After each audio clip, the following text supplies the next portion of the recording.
Finally, there's some light at the end of the tunnel. Well, at least for those of you who have to cope with a true winter, I do not envy you, but we're in March. That means spring is just around the corner. And in today's video, I'm going to be sharing with you some tips, tricks, practical strategies for approaching your skincare routine for the spring. My number one tip is don't feel like you have to change anything in your skincare routine. Sure, there will be some tweaks here and there that are more appropriate for the spring months, but as far as the products that you use, don't feel like you have to completely revamp your entire skincare routine. I come across articles to find out what sort of information is being put out there in regards to this topic, and I often see the recommendation to swap this out for that, or swap this moisturizer out for this. And yeah, you might want to do that, but for the most part, there really isn't a strong need to. And in the case of, say, maybe you introduced a serum with a particular ingredient that's intended to offer some sort of skin benefit, maybe you introduce that at the start of the winter. Well, things take time to start working in the skin. So you might just be at the beginning stages of reaping the benefits of that particular ingredient, and to just completely bail on the product because it's spring all of a sudden doesn't make a whole lot of sense. First and foremost, maybe just stick with what you're doing, especially, hello, if it's working for you, why change it up? That being said, my second tip has to do with the fact that once it warms up, the sun is out, you're going to want to head outdoors. Rather than looking to change up your skincare product routine, you might be looking to change up your wardrobe, like wanting to wear more shorts, little skirts, loose fitting things, short sleeves, tank tops. I know what it's like coming out of an intense winter and the sun is finally out and you're like, get these coats away from me and no more sweaters. That being said, if you're going to be exposing your arms and your legs, you need to start getting in that habit, or back in the habit, I should say, of putting your sunscreen on your arms and legs, your exposed chest in the morning. So find yourself a good body sunscreen that's nice and hydrating and moisturizing. It can act as your moisturizer on your body throughout the day, and just get in the habit of putting that on first thing in the morning. You guys know I'm a big fan of the Bondi Sands fragrance-free SPF 50 water-resistant sunscreen. Absolutely love it. Super hydrating, not greasy whatsoever. It doesn't have to be that one. There are a lot of other great body sunscreen options out there, like Aveeno makes a fragrance-free body sunscreen in a large pump that I also really love. As a matter of fact, I believe last year at this time, or maybe towards the beginning of summer, I did a body sunscreen video. I'm going to link that down below in the description box if you're looking for more recommendations. But just getting in the habit of putting sunscreen on your arms and legs. Remember, sunscreens are in a moisturizing base, so this will help keep the skin not only protected from UV rays, but also it'll help reduce water loss, which is going to be more likely when the skin is not well covered up with long sleeves and pants. So it'll help keep your body skin moisturized, hydrated, and importantly, protected from the sun. Now, my number 3 tip has to do with the fact that in the spring, we have a lot more pollen. This is a time where allergies get revved up. You might deal with a lot more runny nose, drippy nose. This sounds simple, but get yourself some Kleenex, as we call them here in the US, some tissue that is soft, and that way when you start to get that little drippy nose, you can nip it in the bud, but you're not reaching for some rough material like a napkin or a fabric that's really harsh on the skin barrier and ultimately can lead to that raw, red, irritated skin under your nose. So I always like keeping some Kleenex with me because I have allergies, and this time of year in Houston, especially the pollens, the grasses, whatever, just really gets my nose flared up and I have to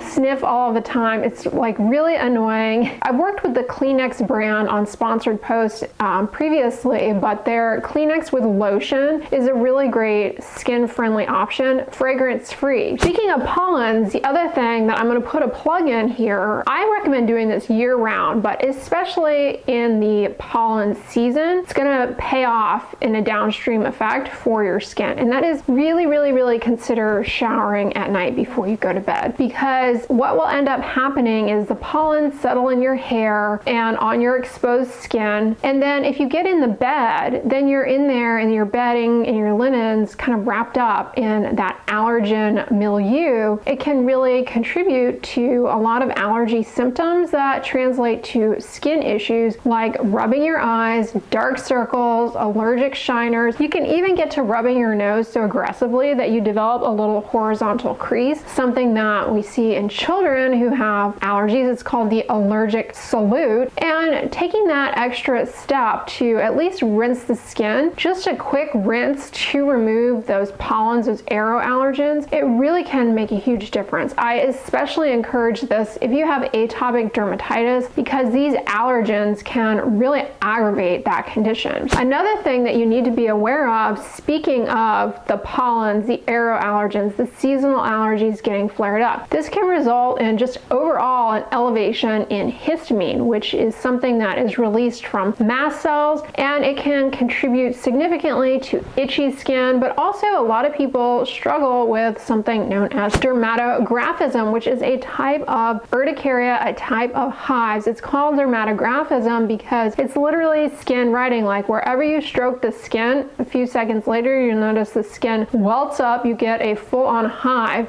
And you know, if you stroke the skin in the shape of a letter, you can write words on your skin, hence skin writing. I'll often get this if I start scratching my upper back in the spring months. You'll see it looks like, oh my gosh, what are those claw marks you have on your back that are all welted up? The histamine gets all revved up. If you struggle with this, check in with your healthcare provider, because antihistamines can help to control this, but you need to take them in a scheduled fashion. You can't just take them at the first sign of getting dermatographism and do a one and done kind of thing. You sort of have to build up in your system in order to suppress that histamine release. And you might need to take a few different antihistamines. There's sedating antihistamines like Benadryl, aka diphenhydramine, which aren't that great. They're short acting, but then there are non-sedating antihistamines like fexofenadine, cetirizine, and these can be taken to help combat these seasonal allergy symptoms of runny nose, itchy watery eyes, and of course can also really help with hives, dermatographism, which you might be more likely to encounter. Now, if you struggle with hives, urticaria as it's called, or dermatographism, a type of hives, a type of urticaria, I've got dedicated videos on these topics, so I'm not going to belabor the tidbits and points that I make in those, but definitely check out those videos, because there are a lot of things that you can do to really get control over hives, urticaria, dermatographism, above and beyond what I can cover in today's video. I will link those videos in the description box. Moving away from the issues with pollen, however, the other thing that we tend to do in the spring months that really can do a number on our skin in an area where you might not think about it. Say you're thinking about revamping your skincare routine for spring, but a lot of people will ignore the skin on their feet. And in the spring, especially coming out of winter, you want to shed those boots. You want to get yourself some cute strappy sandals. So maybe you're getting some new shoes, some new sandals, and you get those pesky blisters. So yes, I'm going to put in a plug for the Vaseline Healing Jelly Balm Stick. This is great to put on the tops of your feet, anywhere where you're starting to feel like your sandals are rubbing too much. It lubricates the skin surface and will help to cut down on the formation of blisters, irritation. And let me tell you, I have been someone who throughout my lifetime who has suffered at the hands of strappy, cute sandals that, darn it, I'm gonna wear no matter how painful they are. And I have permanent scars, quite literally, from those pesky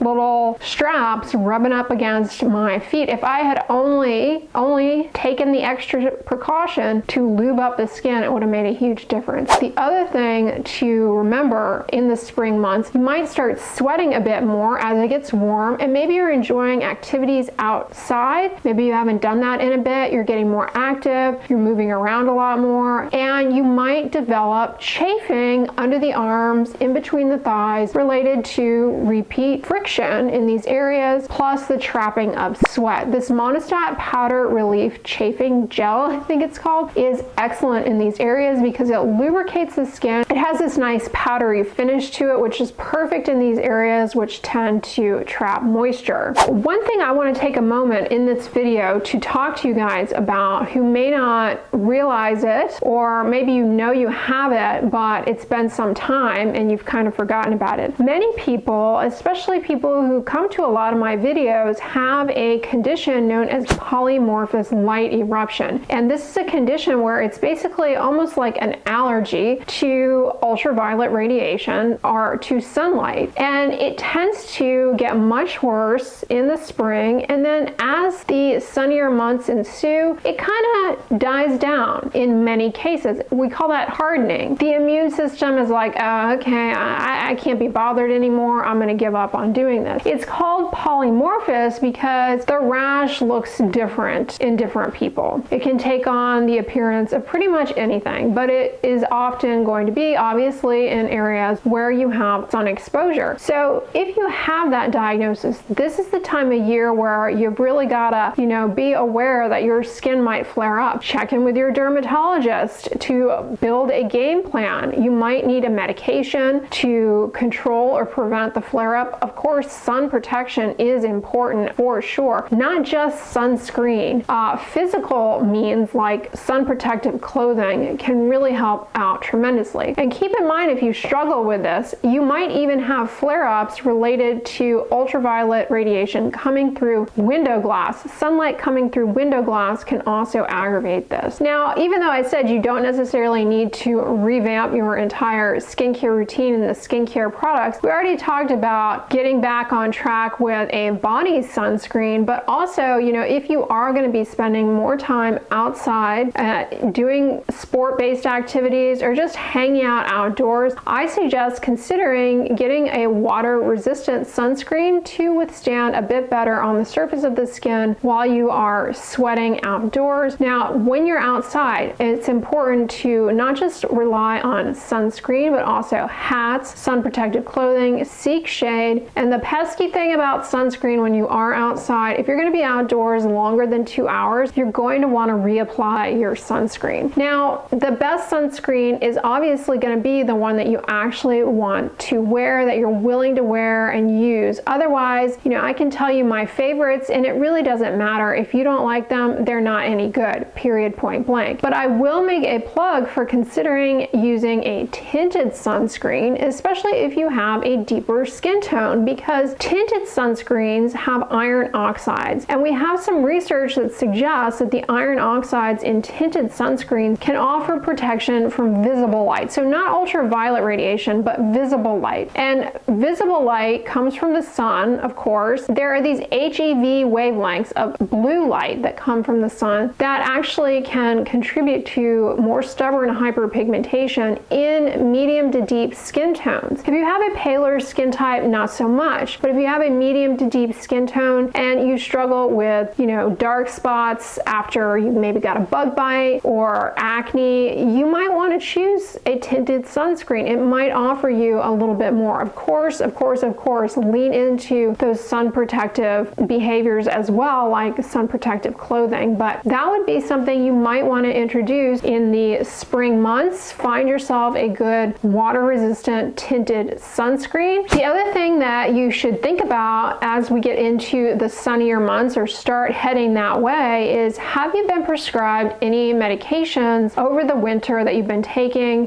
Because some medications can make you more sensitive to sunlight or can cause photoreactions when you go out in the sun. So it might be a good time, if you have been prescribed medication, to check in with your doctor and say, do I need to be extra careful with this medication in the sun? For example, antibiotics can make you more sensitive to sunlight, such as doxycycline. Not only your skin, but your fingernails as well. There is a phenomenon known as photoonycholysis that can happen with tetracycline antibiotics, where your nails become very sensitive. So that can be all your fingernails. But if you're wearing those cute strappy sandals, it can also affect your toenails, and you get what's called onycholysis, which essentially is lifting up of the nail plate from the underlying nail bed. So you see a little bubble, and it looks like a white blob on the fingernail, but it's really just air due to the lifting up of the nail plate from the nail bed. And that can happen due to a variety of things, but medications can cause that, and they can cause it to happen when you go out in the sun. So if that is something that you're on, you might want to, of course, protect your hands, protect protect your fingernails. You might even paint your nails an opaque color. That can actually offer some sun protection to the nail as well. So just something to keep in mind. Also, those of you who take non-steroidal anti-inflammatory drugs like ibuprofen, naproxen, diclofenac, these medications you might take for pain, they can actually make you more sensitive to sunlight. Of course, oral retinoids can also increase your sensitivity to the sun, like isotretinoin, Accutane, or maybe you are taking soriatane for your psoriasis. Keep in mind it can leave you more sensitive. All right, y'all, so that's a roundup with regards to my spring skincare tips. Don't really need to buy anything specific. You don't necessarily need to buy all new products. In fact, I encourage you not to do that, especially if, like I said at the start, your skincare routine is working for you already. Why change it? If it's not broken, don't fix it or attempt to. I hope you all enjoyed this video. If so, give it a thumbs up, share it with your friends, and as always, don't forget, sunscreen and subscribe. I'll talk to you guys tomorrow. Bye!